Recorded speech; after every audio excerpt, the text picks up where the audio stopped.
오늘의 성경 말씀 요한복음 2장 13절에서 22절까지 봉독하겠습니다.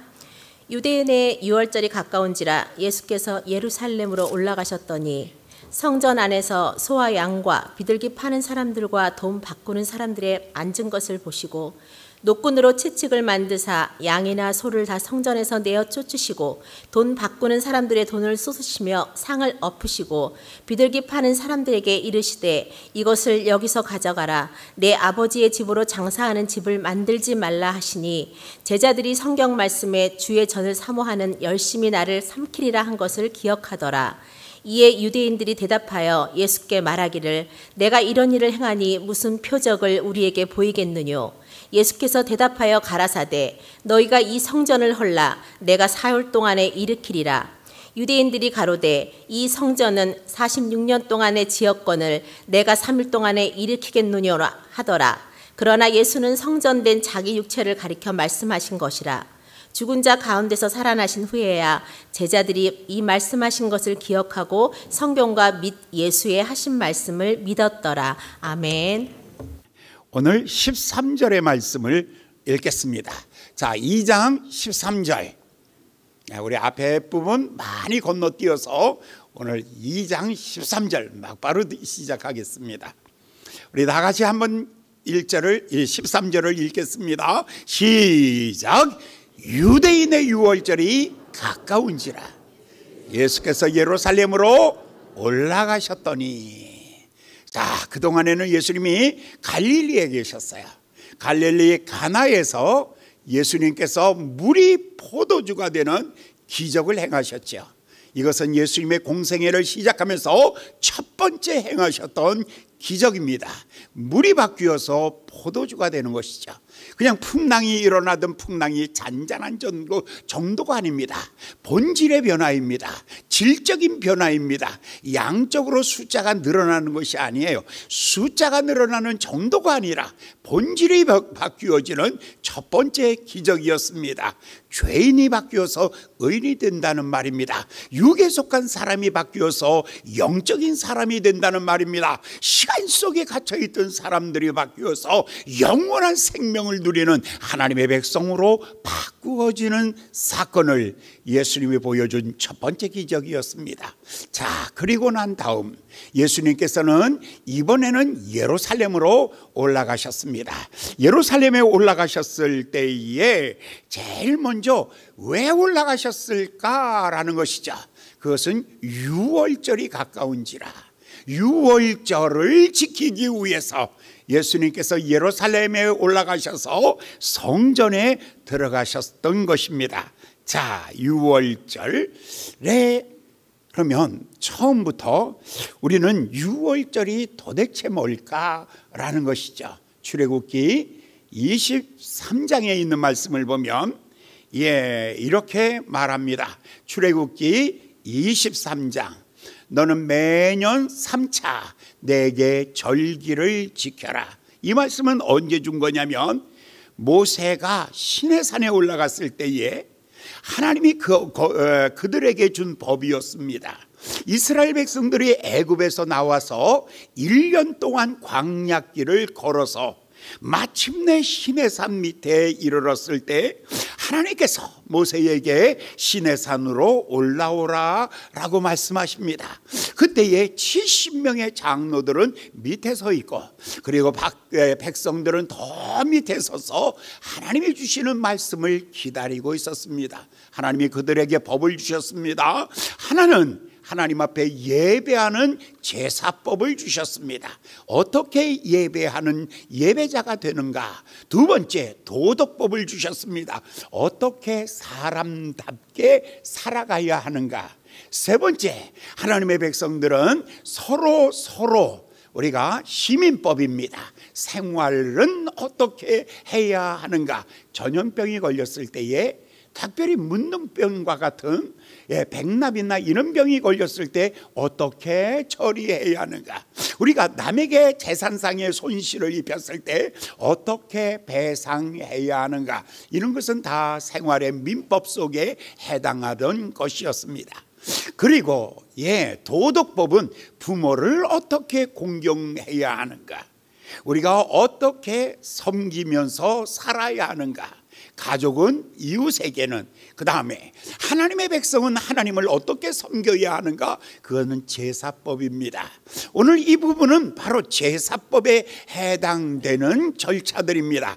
매년 3번 절기를 지킬지니라. 이것은 이스라엘 백성들이 어디에 살든지, 이스라엘 백성들이 멀리 산다 할지라도 반드시 1년에 3번은 어디로 오라고요? 예루살렘 성전에 와서 하나님을 만나고 하나님 앞에 예배하라라고 하는 명령이었습니다.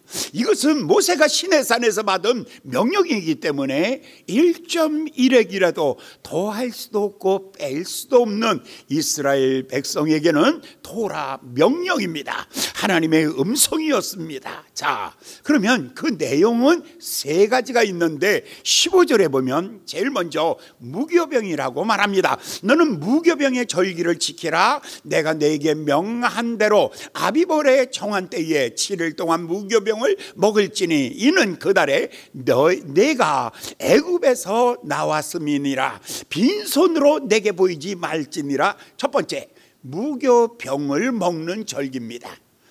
이 무교병은 반죽을, 밀가루를 반죽했는데 거기다가 이스트 파우더 같은 것을 넣어서 삭히지 않는 것입니다. 그것은 생반죽입니다. 그래서 딱딱합니다. 그래서 이 고난에 이스라엘 백성들이 부드러운 떡을 먹지 못했어요.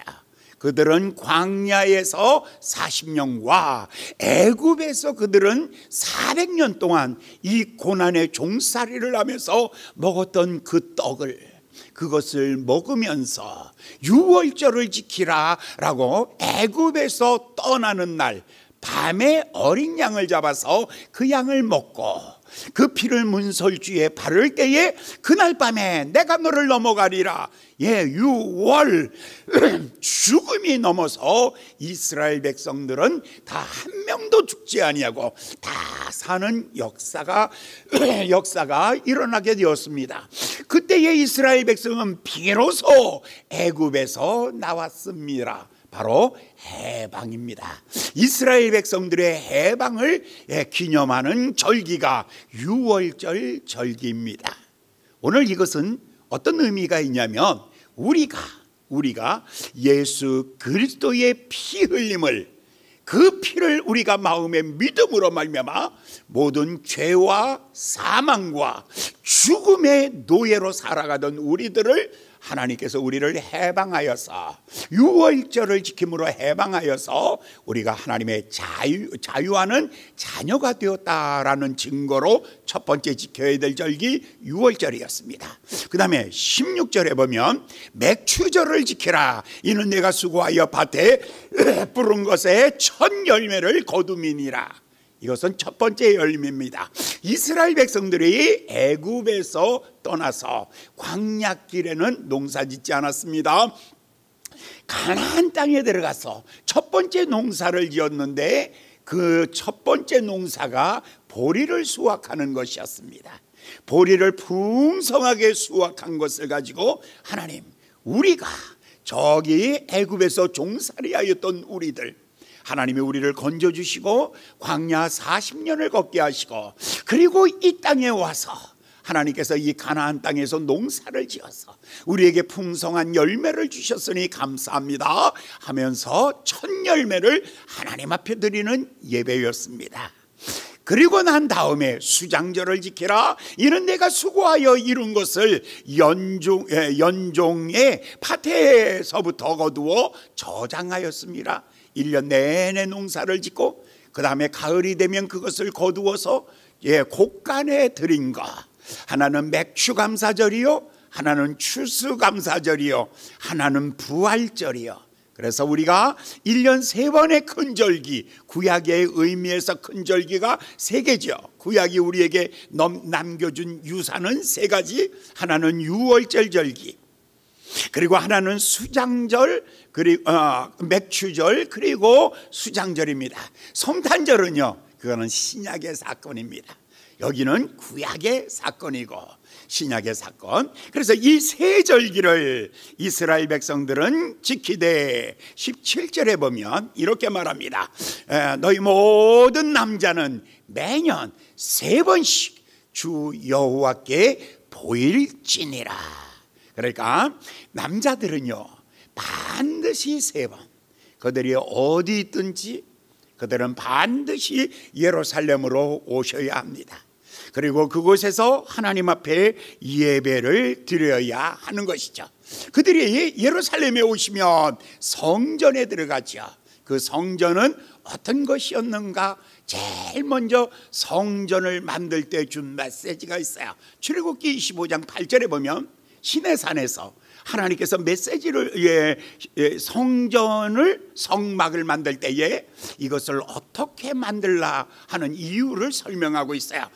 내가 그들 중에 거할 성소를, 자 여기서 성소의 뜻은 무엇인가? 거룩한 처소라는 거예요. 그 거룩한 집은 왜 있어야 하는가? 하나님이 거하시는 집이다. 그래서 거룩하다. 거룩한 성소를 그들을 시켜 나를 위하여 만들어라. 그러니까 주님이 거하실 집, 바로 주님이 임재할 그 집을 만드는 것. 그러니까 교회가 왜 소중하냐면 바로 이 세상에, 이 넓은 세상 속에 주님이 여기 계시겠다고 말씀하신 곳이기 때문에, 그래서 이곳이 소중한 것이죠. 그 다음에 보시면 9절에 보면 이렇게 말하죠. 물은 내가 내게 보이는 대로 장막의 식양과 기구의 식양을 따라 지을지니라. 그러니까 내가 돈 좀 있다고 크게 짓는 거, 그거 아니라는 거예요. 내가 내게 보인 대로. 가장 믿음 좋다는 건 딴 거 아니에요. 하나님의 말씀대로 하는 게 가장 좋은 믿음이에요. 그러니까 가장 아름다운 성전은 어떤 것이냐면 하나님이 보여주신 대로, 하나님이 그에게 말씀하신 대로 장막의 식양과 그 기구의 식양을 따라 지을지니라. 드디어 이것은 모세의 이야기입니다. 40장 정도에 가면, 출애굽기 40장 정도에 가면 모세가 이 성막을 다 짓고 난 다음에 그 성막 속에 하나님의 임재가 얼마나 영광스러운, 하나님이 거기에 계셨는지 모세가 감히 접근할 수조차도 없는 하나님의 영광이 가득한 하나님의 성막이었습니다.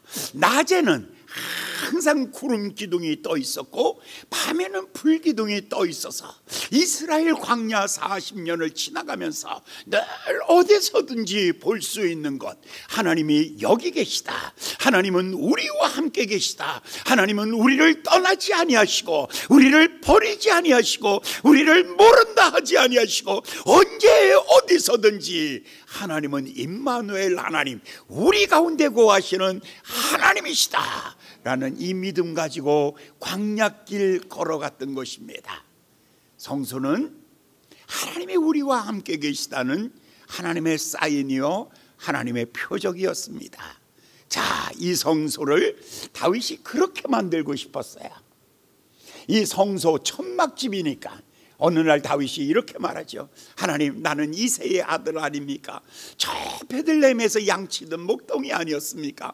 근데 하나님은 내 백성들 가운데서 나를 뽑아 이 민족의 지도자로 삼으시고 나를 왕으로 만드시고 이 큰 제국을 나에게 주신 하나님. 그런데 나에게는 이 큰 나라를 주셨는데 여전히 하나님은 천막 속에, 여전히 하나님은 천막 속에 백향목 위에, 나는 백향목 궁에 거하는데 하나님은 천막 속에 거하는 하나님 보니까 주여, 내가 민고스러워서, 내가 죄송스러워서 내가 몸둘 바를 모르겠습니다. 하나님, 내가 성전 지었으면 좋겠어요. 하나님, 내가 성전 지면요 적어도 정말 멋있게 짓고 싶어요. 어떻게? 그래서 저 레바논에 가서 백향목을 가져다가, 그리고 저 대리석과, 그리고 저 오빌의 금을 가져다가, 그래서 황금의 집을 지어서 하나님 앞에 들려드리고 싶어요. 그렇지만 하나님이 거절하시죠. 나는 네가 짓는 성전은 안 받아. 왜? 네 손에는 너무 많은 피가 있어. 그래서 나는 내가 드리는 것은 받지 못해. 그러니까 이 다윗이 이렇게 말하죠. 하나님, 그렇다면 내 아들이 하나님의 집을 짓는 영광을 주시옵소서. 내 아들이 그 일을 감당할 수 있는 지혜를 주시고 물질을 주시고 왕권을 주셔서 그 일을 감당하게 하여 주시옵소서. 그랬더니 하나님이 그 아들에게 허락하신 것이죠. 마침내 그 아들이 성전을 다 지었습니다. 그 아들 솔로몬이 성전을 짓고 역대하 6장에 보면 이제 성전을 다 지었습니다. 그리고 18절에 보면 이렇게 말하고 있죠. 하나님이 참으로 사람과 함께 땅에 거하시리니까 하늘과 하늘들의 하늘이라도 주를 용납지 못하거든 하물며 내가 건축한 이 전에 거하리까. 성전을 다 지었어요. 그리고 대리석과 백향목과 그리고 금이에요. 성전에 쓰는 것은 다 금이었어요. 정말 찬란한 황금의 집을 지은 거예요. 이 집을 짓고 난 다음에 하나님 앞에 이 솔로몬이 엎드려진 거예요.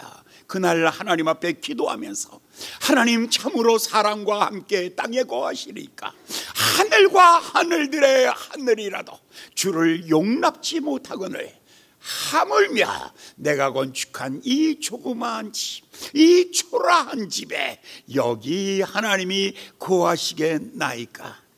사랑하는 여러분, 세상 넓은 줄 알면 올챙이 흉내 안 냅니다. 세상 넓은 거를 모르면 가끔가다 올챙이 꼴을 하고 살아가요. 여기서 뭐라 그런 줄 아세요? 하늘과 하늘들의 하늘이라도. 여러분은 어떤 하늘을 아세요? 지금 솔로몬이 얘기하고 있는 거예요. 지금부터 3000년 전에 솔로몬이 얘기하고 있는 거예요. 솔로몬이 가지고 있는 우주관은 어떤 것이냐면 하늘들의 하늘, 하늘과 하늘들의 하늘이라도. 우리는, 여러분의 하늘은 그냥 눈 들어서 내 눈에 보이는 고기. 그러나 조금 공부한 사람은 대기권 전체의 하늘, 조금 더 알면, 그저 초등학교 한 4학년 정도만 댕기면 태양계의 하늘을 알고, 중학교 정도 댕기면 태양계 밖에 우주의 하늘을 이해하기 시작하죠. 거기서 조금 더 배워서 과학이라는 것을 물을 먹기 시작하면 하늘이 있고 하늘들이 있고 또 다른 하늘이 있고 또 다른 하늘이 있는데 이게 도대체 몇 겹일까? 하늘이 있고 또 하늘이 있고 또 하늘이 있고 또 하늘. 와, 물리학자들은 적어도 13개 겹을 지나면, 그러니 별들의 숫자를 감히 우리가 어떻게 다 안단 말입니까? 그래서 별들이 얼마냐고 물었더니 이렇게 말합니다. 지구에 있는 모든 모래알을 다 더한 수 곱하기 20. 도대체 지구에 있는 모래알이 도대체 얼마일까요? 이거를 다 더한 숫자 곱하기 20이 하늘의 별들의 숫자랍니다. 그러니 지금 하나님은 얼만큼 크신가 이거예요. 솔로몬이 하나님을 생각할 때마다 어느 정도의 하나님이라고 생각했냐면 하늘과 하늘들의 하나님. 그렇다면 하늘을 지으신 분이 하나님이라면 하늘보다 크시고, 하늘들의 하늘을 지으신 하나님이라면 그거보다 크시고, 우주를 지으신 분이 하나님이시라면 우주보다 크신 하나님. 그 위대하신 하나님을 어디다? 조그만 요 집에다가 아무리 황금이라 할지라도 여기다가 어떻게 하나님을 가둘 수 있을까? 어떻게 여기다가 하나님을 가둘 수 있을까? 솔로몬이 성전을 다 짓고 난 다음에 하늘과 하늘들의 하늘이라도 주를 감당할 수 없는 위대하신 하나님, 전능하신 그 하나님, 크고 놀라우신 그 하나님, 어찌 내가 지은 이 성전에 이곳에 계시겠습니까? 하나님, 감당할 수가 없습니다. 이곳에 계신다는 것을 내가 감당할 수가 없습니다 하면서 그 앞에서 푹속 주저앉으면서 그가 이렇게 말합니다. 19절에 그러나 나의 하나님 여호와여, 종의 기도와 간구를 돌아보시고 종이 주의 앞에서 부르짖음과 비는 기도를 들으시옵소서. 그러나 하나님, 아무리 위대하다 할지라도 하나님, 내가 이 종이 여기 엎드려져서 내가 주님 앞에 간구하고 부르짖을 때 하나님 내 소리를 들어주시옵소서. 20절, 그러면서 주께서 전에 말씀하시기를 내 이름을 거기 두리라 하신 곳 이 전을 향하여 주의 눈이 주야로 보옵시며 종이 이곳을 향하여 비는 기도를 들으소서. 하나님, 크신 하나님이 어찌 여기까지 오시겠습니까? 여기 들어오심을, 내 집에 들어오심을 나는 감당할 수 없사오니 하나님 어디 계시다? 거기서 눈으로 보시옵소서. 이 성전, 하나님의 이름이 있는 이 성전 안으로 들어오는 성도를 보시옵소서. 그리고 여기서 부르짖는 기도를 하나님이여 들으시옵소서. 주여 보시옵소서, 들으시옵소서. 자, 이게 기도예요. 솔로몬의 기도예요. 여러분, 제가 아침마다 이곳에서 여러분을 향해서 이렇게 기도한다면 어떻게? 하나님, 이 성전을 향하여 부르짖는 성도를 보시옵소서. 우리 성도를 보시옵소서. 고난과 고통 중에 울고 있는 성도를 보시옵소서. 저들이 부르짖는 소리를 주여 들으시옵소서. 주여 보시옵소서. 주여 들으시옵소서. 그리고 주의 손길로 저들을 치료하여 주시옵소서. 할렐루야. 이게 솔로몬의 마음이었어요. 이게 솔로몬의 마음이었어요. 여러분, 성전 그러면 뭐가 생각나십니까? 그냥 찬란하게 짓고 쌍드레이가 빛나고 그냥 찬란하고 멋있는 성전 보는 것이 아니라 이곳에서 기도하는 여러분들을 눈동자같이 살피시며 여러분들의 부르짖는 소리에 귀를 기울이시며 그리고 여러분들을 향하여 손을 내미시고 끌어안고 계시는 이 주님의 모습을 이 성전 안에서 꼭 만나시기를 예수님의 이름으로 축원합니다.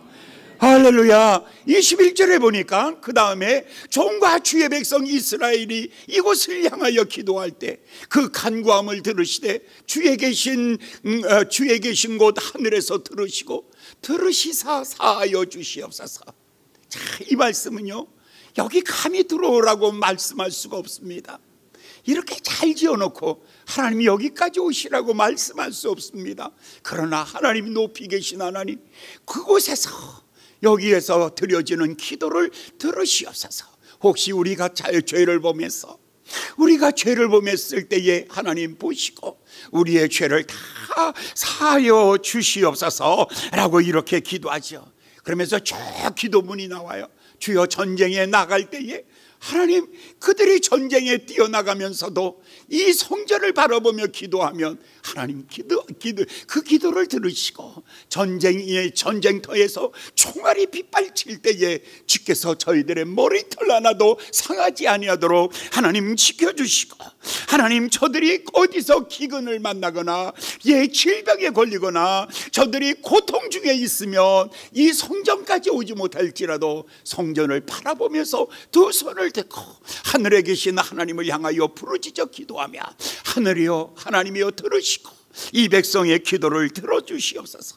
이 기도가, 이 솔로몬의 기도문이 얼마나 간절했던지, 이 이스라엘 백성들이 586년도에 나라가 망해요.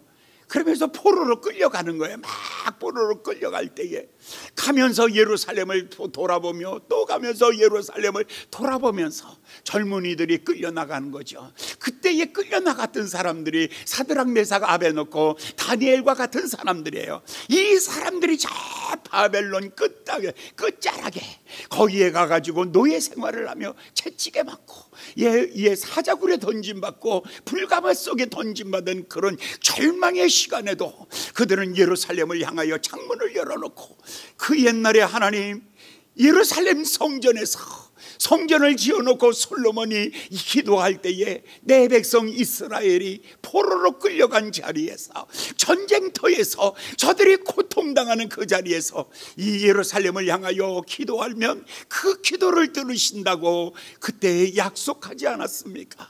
하나님 그 약속을 들어주시옵소서. 그들의 민족 정신이 어디에 있었냐면 솔로몬의 기도 속에 있는 거예요. 솔로몬의 기도 속에 이 놀라운 기도가 솔로몬의 마음속에 있었던 거죠. 자, 이 기도를 하나님이 다 들으시고 7장 1절에 하나님이 응답하십니다. 솔로몬이 기도를 마침에 불이 하늘에서 내려와서 그 번제물과 제물들을 사르고 여호와의 영광이 그 전에 가득하니라. 솔로몬이 기도했어요. 하나님이 내려올 수는 없잖아요. 이 조그만 곳에 어디에 하나님이 계실 수 있나요? 그러나 하나님의 눈동자와 그리고 하나님의 귀가 항상 이곳에서 있어서 내 백성이 이곳에서 기도하는 기도는 한마디도 땅에 떨어지지 않게 하시고 그 기도에 하나님이 응답하여 주시옵소서라고 간절히 기도했을 때 하나님이 그 기도를 받으셨어요. 얼마나 하나님도 기뻤던지. 그래서 하나님이 솔로몬이 기도를 다 마치고 났더니 갑자기 하늘에서 불이 떨어지기 시작합니다. 하늘에서 불꽃이 날라오기 시작합니다. 제물과 번제물을 다 살랐어요. 제물을 얼마나 많이 드렸는지 몰라요. 소 2만 마리예요. 소 2만 마리, 양 10만 마리를 드렸단 말이에요. 이날에요. 그런데 그게 다 불이 떨어져서 다 타오르는 거예요.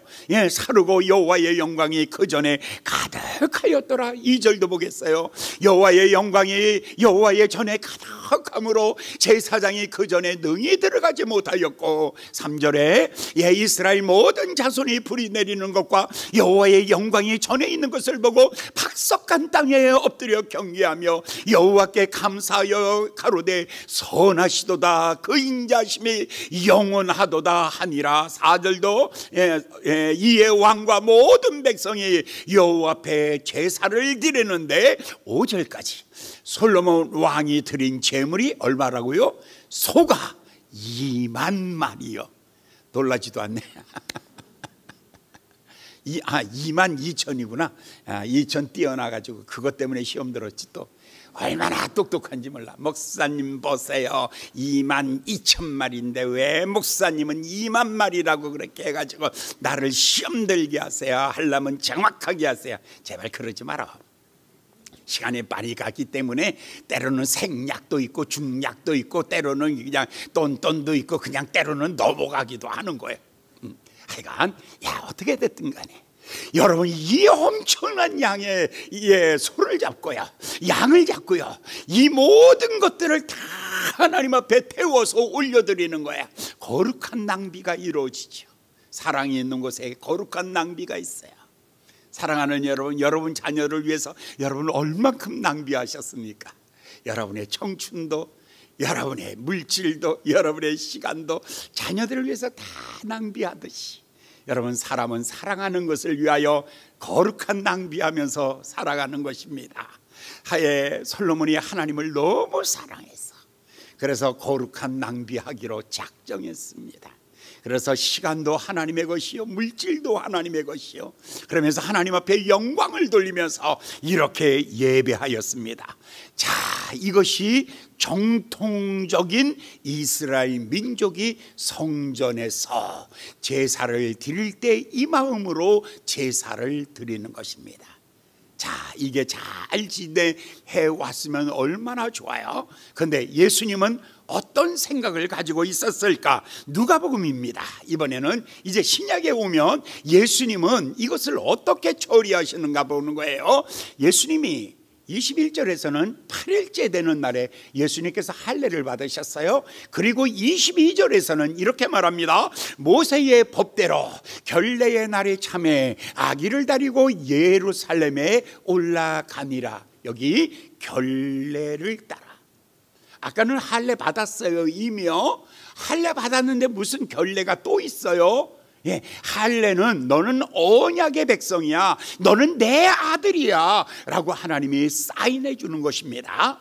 난지 8일 만에. 그런데 오늘 이 말씀은 모세의 법대로 결례의 날이 참에 아기를 데리고 예루살렘에 올라갔다. 어떤 결례입니까? 실수가 아니에요. 이거는요.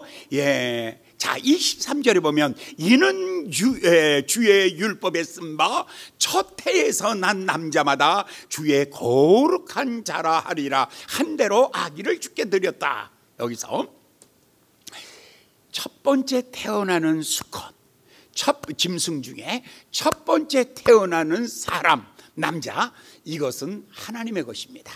여러분, 그래서 우리가 일주일 중에 월, 화, 수, 목, 금, 토, 일이 아니라 제발 달력 좀 제대로 읽어요.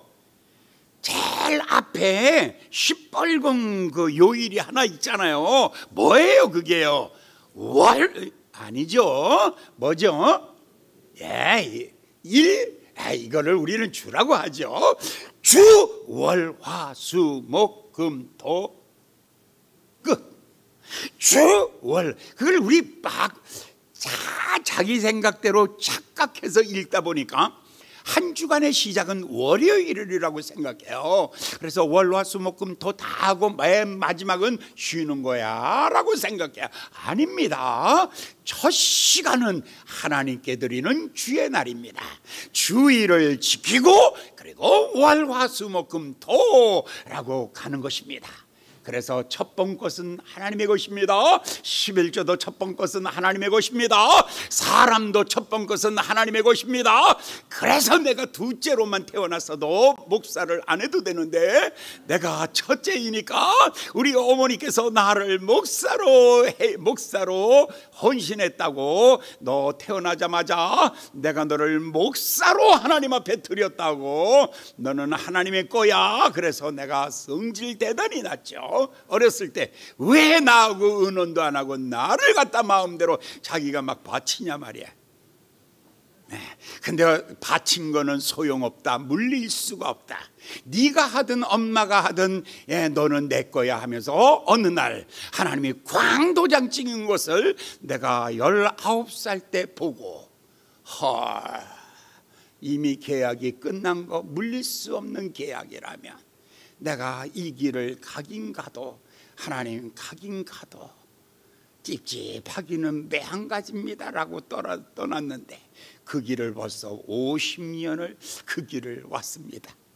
사랑하는 여러분, 자, 여기에서 예수님은 처음 난 남자 맏아들이에요. 그래서 법을 따라서 하나님 앞에 드린 거예요. 자, 그리고 41절에 있는 말씀을 보면 그 다음에 보면 그 부모가 해마다 유월절을 당하면 예루살렘에 가더니 왜 갔어요? 남자는 1년 3차례 반드시 예루살렘에 가서 성전에서 예배드려라 라는 것이 법이었기 때문에 예수님도 해마다 갔습니다. 12살 때 갔을 때에 사건 하나가 벌어졌죠. 예, 그 서기관들과 하나님의 말씀을 잘 토론할 때에 모든 사람들이 깜짝 놀라는 일들이 벌어졌죠.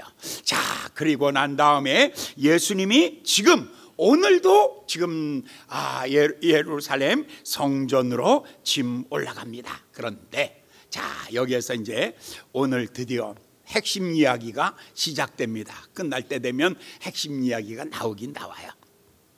사실 저는요, 성경을 순서대로 안 배워가지고 제 혼자 공부를 해가지고 그래서 뻥치고 거짓말 한 날이 있었어. 옛날에 여기 보니까 오늘 본문 말씀 보니까 갈릴리 가나 잔치를 마치고 예수님께서 예루살렘 성전에 올라갔다가 그 성전을 강도의 구렬로 만든 것을 보시고 예수님께서 채찍으로 내리치셨다 그랬어요.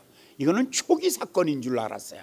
그 다음에 또 하나 보면 예수님께서 마지막 주간에 예수님께서 종려주일 호산나 다윗의 자손이하고 올라갔다가 그 이튿날 월요일 아침에 예수님께서 예루살렘 성전에 가서 또다시 채찍으로 내려쳤어요.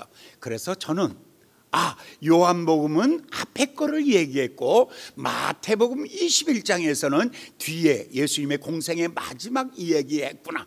그래서 저는 어떻게 이해를 했냐면 처음에 예수님은 2번씩이나 성전에 정결케 한 사건을 했구나라고 생각했어요. 그런데 그게 아니에요. 나중에 알은 것은 뭐냐면 이거는 편집의 기술이에요. 이것은 요한이 예수님의 일대기를 순서상으로 한 것이 아니라 자기가 이거는 핵심 사건이야 그러면 무조건 뽑아서 앞으로 갖다 놓은 거예요. 그러니까 예수님의 공생애를 시작하면서 막바로 예루살렘을 정결케 한 사건을 지금 요한복음 12장 13절에 기록하고 있어요. 그런데 똑같은 사건이 실제적으로는 언제 일어났냐면 예수님께서 마지막 마태복음 21장에 보면 벳바가에서 나귀를 타시고 예루살렘에 입성하시죠. 그때 호산나 다윗의 자손이여 하면서 찬양하죠. 그게 바로 주일의 사건입니다. 그리고 난 다음에 월요일 베다니에 내려와서 하루를 주무시고 이튿날 예루살렘 성전으로 다시 올라가십니다. 다시 올라가셨을 때에 강도의 구렬을 만든 것을 보시고 예수님이 채찍으로 내려치신 거예요. 그러니까 이것은 예수님 공생의 마지막 사건인데를 마지막 사건을 맨 앞으로 끌어다가 여기다가 기록한 거예요. 그러면 요한에게 물어야죠. 요한 선생님, 왜 이것은 예수님의 뒤에 있을 사건을 왜 앞에다 두셨습니까? 라고 묻는다면 요한은 뭐라고 대답할까? 이걸 놓고 또 어제 밤에 한 2시에 또 일어나가지고 왜 그러셨을까? 왜 뒤에다가 하면 순서대로만 하면 얼마나 편한데 이걸 왜 앞에다가 하셨을까? 그리고 이것은 예수님의 생애 가운데 한 번도 분노하신 적이 없어요. 한 번도 채찍질을 한 적이 없어요. 한 번도 남을 저주한 적이 없어요. 한 번도 혈기 부린 적이 없어요. 그런데 오늘은 분노가 막 폭발하고 있는 거예요. 분노하시고 진노하시고 채찍을 들고 내리치시고 모든 것을 다 엎어버리시고 얼마나 분노했는지를 몰라요. 이것을 왜 앞에다 두셨을까? 자, 이것입니다. 여러분, 그렇다면 예수님 어떤 사람이 자기가 소중하다는 생각이 훼손될 때 화가 나는 거예요. 그죠? 자, 여기 나무가 하나 있어요. 그냥 보통 나무 하나가 있어요. 근데 그걸 깼어요. 그러면 화가 안 나요. 그거 뭐 시장 가서 사오면 돼. 그렇게 얘기해요. 그런데 여기 도자기가 1억짜리 도자기가 있어요. 그걸 팡 깼어요. 그러면 어떻게 하겠어요? 사람은 언제 분노하냐면 화를 언제 화나냐면 아킬레스건, 용린, 건드리지 말아야 될 것을 건드릴 때 그때는 사람이 굉장히 분노해요. 그러니까 여러분들이 만약에 개를 키우실 때는 개가 밥 먹을 때는 제발 시비 걸지 마라. 개도 밥 먹을 때 시비 걸면 그거 죽기 아니면 살기로 막 덤벼들어. 왜 그렇죠? 그것은 자기 생존권을 건드리면 안 돼. 그 다음에 또 하나 나우바리가 있어. 그것은 자기 권역이야. 그거를 터치하면 안 되는 거야. 그러니까 서로가 인정해 줘야 돼. 저거는 저 사람의 직업이야. 이걸 인정해 줘야 되는데, 자, 그럼 가치 있는 것은 가치 있게 지켜질 때에 아주 좋은 거야. 이 17절에 보면 예수님께서 성전을 얼마나 사랑하는지 몰라요. 2장 17절을 보면은 이렇게 말하고 있어요. 2장 17절, 제자들이 성경 말씀에 주의 전을 사모하는 열심히 나를 삼키리라 한 것을 기억하더라. 예수님이 뭐라고요? 하나님의 성전을 얼마나 사랑하는지 아예 사무칠 정도로, 얼마나 사랑하냐면, 예수님은 성전을 얼마나 사랑하냐면 아예 사무칠 정도로. 이거 무슨 사무친다는 노래가 하나 있는데, 해당화, 아니 그거 옛날에 이미자 씨가 무슨 사무친 거 있지 않았어요? 권사님들 빨리 좀 도와줘. 이게 사무치는 거. 예수님 마음속에는 뭐가 사무쳐 있을까? 사무함이 뼛속에서부터 우러나오는 거. 이거는 그들의 민족이 가지고 있는 민족 정신이고, 그리고 예수님이 난지 8일 만에, 그리고 난지 1년 만에, 그리고 12살에, 그리고 30살에 예수님이 계속해서 1년에 3번씩 성전을 찾아오면서 예수님 DNA 속에 가장 간절한 DNA가 하나 있는데, 그것은 하나님의 성전을 사랑하는 마음이었어요. 그런데 이 성전을, 하나님의 계시는 성전을 강도의 굴열로 만들었을 때, 그때 예수님은 뚜껑이 열려 있는 거야. 이게 바로 폭발하는 거예요. 무엇이 예수님으로 하여금 저렇게 분노하게 하였을까? 예수님이 이러는 거예요. 십자가에서 나를 욕해라, 괜찮다. 아버지여 저들의 죄를 용서하여 주시옵소서. 나에게 채찍질해라, 괜찮다. 저들이 하는 일을 알지 못하니까. 아버지여 저들의 죄를 용서하여 주시옵소서. 내 얼굴에 침 뱉어라. 그러나 그거는 내가 참을 수 있다. 내 등에 채찍질 가해라. 그것도 참을 수 있다. 내 옆구리에 창으로 찍어보아라. 나는 그것도 다 참을 수 있다. 그러나 내가 참을 수 없는 것이 하나가 있다. 하나님의 거룩한 이름이 땅에 떨어져서 짓밟히는 것. 하나님의 이름이 땅에 떨어져 짓밟히는 것. 하나님의 성전은 하나님의 존전인데, 하나님이 계시는 그 집인데 그것을 강도의 굴열로 만든 것, 그것만큼은 내가 못 참는 거지. 그것만큼은 못 참는 거야. 그리고 예수님이 채찍을 들고 일어나서 예수님이 그것들을 치시는 거예요. 예수님의 마음을 다 이해하지 못하는 사람들은 종종 이 지점에서 예수님이 혈기가 보통이 아니야. 예수님이 그 성질머리 뒤지기 급해네. 세상에, 여러분들 예수님 속에 무엇을 사랑하는지 모른다면,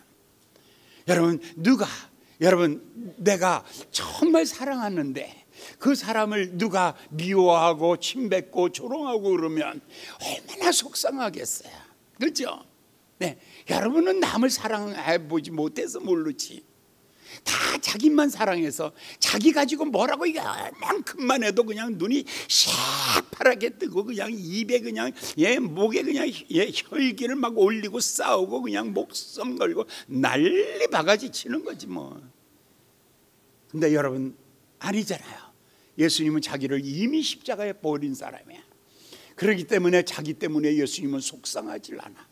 매를 맞아도 괜찮소, 침뱉어도 괜찮소, 내게 채찍질해도 다 괜찮소. 그러나 내 마음을 아프게 하는 것 하나 있는데, 그것은 하나님의 성전이 세상에서 손가락질 당하는 것.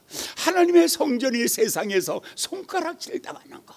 사랑하는 여러분, 우리가 비난을 받아도 좋아요. 우리가 손가락질 당해도 좋아요. 그러나 우리 예수님이 세상 사람들에게 손가락질 당하는 거, 그거는 못 참지요.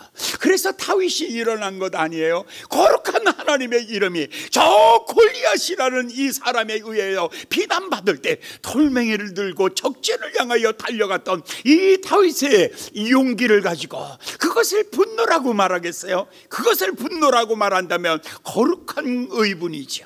사랑하는 여러분, 거룩한 의분은 사랑할 때 이루어지는 예수님의 마음입니다.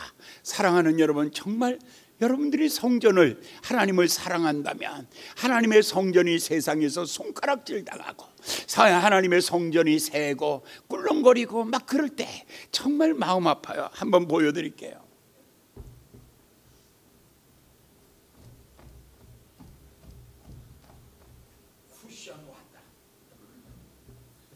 이렇습니다. 이런 게 마음 아픈 거예요. 그냥 교회 와서 보면 아 좋아 다 좋아. 아니요, 구덩이 댕겨보면서 그런 것이 마음이 아픈 거야. 예수님의 마음이 바로 그것이었습니다. 예, 왜 이것을 뒤에다 쓰지 아니하고 앞에다 썼을까라는 거예요. 이제 이것은 예수님의 방향성이에요. 예수님은 하나님을 사랑하고 하나님께서 우리에게 주신 것을 내가 율법을 폐하러 왔는 줄 생각하지 마라. 나는 오히려 율법을 완성시키러 왔느니라 라고 말씀하신 것처럼 여러분, 성전을 폐하려고 하는 것이 아니라 성전의 의미를 바르게 쓰기 위해서 예수님이 말씀하고 계시는 것입니다. 1단계는 분노입니다. 자, 자식이 잘못할 때에는 때립니다. 그래도 계속하면 어떡합니까? 그래도 계속하면 부모가 이렇게 말하죠. 내가 죽어야지. 저 인간들이 저것들이 내가 죽어야지. 그 얘기예요. 예수님께서 그래서 채찍을 해도 이거 안 바꿔요. 강도의 굴은 여전히 강도의 굴이었어요. 그래서 예수님이 어떻게 해요? 내가 그 죄 때문에, 그들의 죄 때문에 예수님은 대신 십자가에 달려 돌아가셨어요. 그러면 이들이 회개하고 돌이켜야죠. 아니요. 그래도 그들은 절대로 성전을 강도로 만들어 놓은 사람들은 회개치 않습니다. 그래서 어떻게 해요? 하나님이요, AD 70년 로마의 티투스 장군에 의해서 예루살렘을 다 문질러 버리고 말았어요. 지금도 못 찾았어요. 나라는 회복되어도 성전은 그들의 것이 아니에요. 지금은 이슬람 것이 되어버리고 만 것이에요. 이렇게 하나님이 그들을 버리신 거예요. 그러면서 이제 완성은 어디 있는가? 완성은 어디 있는가? 역사를 좀 길게 보시면 완성은 하나님은 우리 마음속에 두신 거예요. 그래서 눈에 보이는 성전은 부셔버리고, 두 번째로 예수님이 십자가에 달려 죽으심으로 말미암아 이제 우리 마음을 하나님의 성전으로 만들어 주신 것입니다. 자, 예수님은 왜 분노하셨을까라는 거예요. 자, 한번 따라해 보실래요? 예수님은 왜 분노하셨나? 정답이 뭐예요? 거룩한 목적이 훼손될 때. 하나님의 집은 뭐라고요? 하나님 앞에 예배하는 집입니다. 기도하는 집입니다.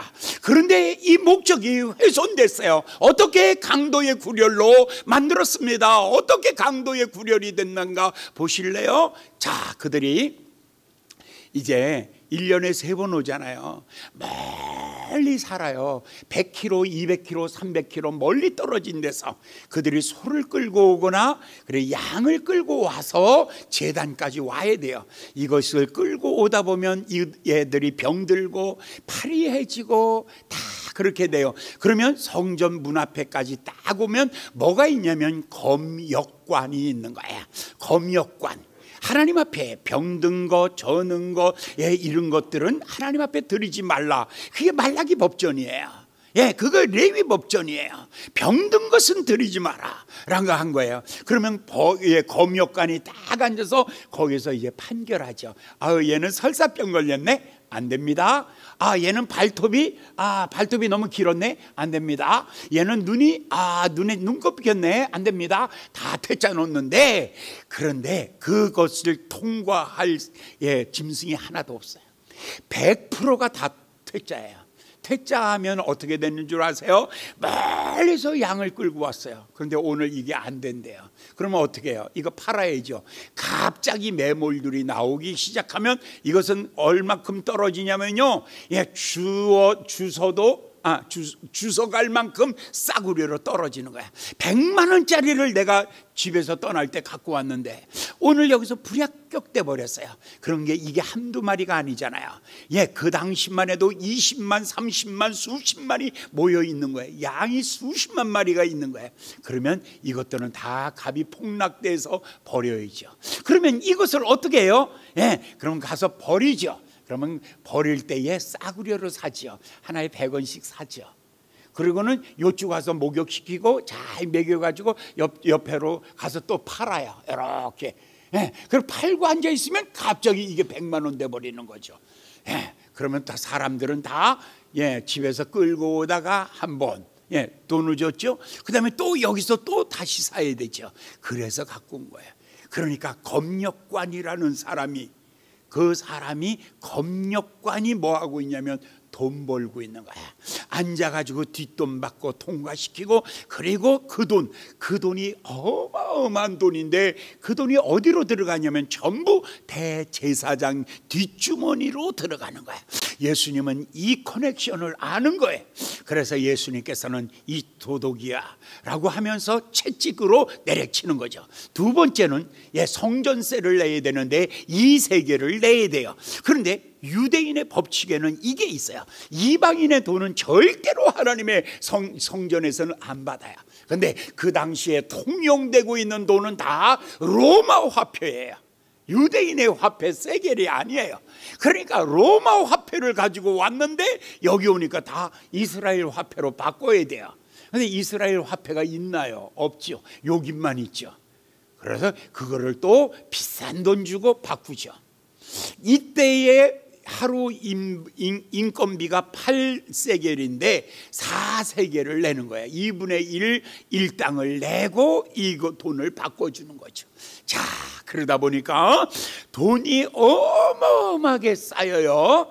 그러니까 돈이 어마어마하게 쌓이니까 목사가 목회는 안 하고 뭐 하는 거예요? 관광 가야겠지. 할렐루야. 그렇게 되는 거야. 그게 타락이야. 그러니까 돈은 일만 악의 뿌리가 되나니 라고 말한 거예요. 그래서 강도의 구렬이야. 그런데 예수님이 이렇게 말해요. 너희가, 내 집은 만민이 기도하는 집인데 너희가 강도의 구렬로 만들었도다. 만민이 기도하는 집인데 강도의 구렬로 만들었도다. 자, 그러면 여러분들이 의무가 하나 있어요. 여러분이 모두가 의무가 하나 있는데 이 의무는 기도하지 않으면 뭐가 된다? 교회는요, 강도가 된다. 강도 중에 왕강도는 누가? 목사는 왕강도 되고, 장로님들은 무슨 강도? 주방강도? 하여간 모두가 다 강도가 돼. 교회 안에 모두가 강도야. 모두가 서로에게 강도가 되면 수밖에 없어요. 그런데 여러분들이 교회를 교회답게 한다는 것은 오직 하나예요. 아까 솔로몬이 기도할 때마다 얘기했죠. 하나님, 우리가 여기서 기도하면 하나님이 보시옵소서, 하나님이 들으시옵소서, 하나님의 손으로 어루만져 주시옵소서, 그래서 여기 살게 하여 주시옵소서. 옆 사람 얼굴 빤히 쳐다보십시오. 눈 딱 불꽃 튀기게끔, 그리고 눈에다 힘 빵빵 주고 한번 쳐다보시고, 옆 사람 서로 눈 좀 쳐다봐. 이렇게 순종 안 해가지고 어떻게 하려고 그래. 옆 사람 쳐다보시면서 한마디 해요. 야, 나를 따라하세요. 내일 새벽에 안 나오면 당신 때문에 강도 굴대. 어떻게 할 거야? 한번 따라해 보실래요? 여러분들이 기도하지 않으시면, 여러분들이 깨워서 기도하지 아니하시면 나는 왕강도 되고 여러분도 강도가 되는 거예요. 교회는 교회가 아니고 강도가 되는 것입니다. 오늘 이 나라, 이 민족, 여러분, 하나님이 정말 사랑하는 나라, 사랑하는 민족 아니에요? 그런데 우리가 이렇게 비난받고 조롱받고 손가락질 당한 것은 교회가 기도의 사명을 감당하지 못하고 물질에 눈이 어두워서 살고 있는 거예요. 다 강도가 된 세상의 시절을 살아가고 있는 거예요. 사랑하는 여러분, 여러분도 기도해야 되고요, 나도 기도해야 되고요, 우리 다 같이 기도해야 됩니다. 할렐루야. 여러분, 기도하는 교회는요, 주님의 임재가 있지만, 그의 왕 되신 주님이 계시지만, 그러나 기도하지 않는 교회는 누가요? 왕강도가 있어요. 만약에 왕강도가 생겼다면 손 가슴에 다 대봐. 우리 교회가 만약에 왕강도가 생겼다면 나 때문이 올시다. 시작. 나 때문이 올시다. 나 때문이 올시다. 나 3번은 해야지. 다시. 우리 교회가 강도의 구렬이 되었다면 시작. 나 때문에.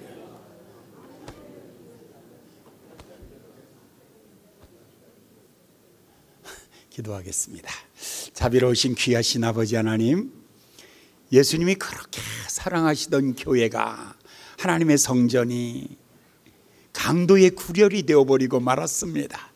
예수님께서 채찍을 들고 내리치시면서 그들에게 내 집은 기도하는 집이라고 말씀하셨던 주님, 오늘 아버지여, 기도가 끊어지고 기도의 쉬는 죄를 범하며 기도가 다 막혀있는 이때를 우리가 살아가고 있습니다. 하나님, 사방이 다 막혀 있어도 기도로 하늘나라는 열려있게 하여 주시고 깨어 기도하는 성도 되게 하여 주셔서 우리 교회가 하나님의 임재가 있는 아름다운 교회 되게 하여 주시옵소서. 예수님의 이름으로 간절히 기도하였나이다. 아멘.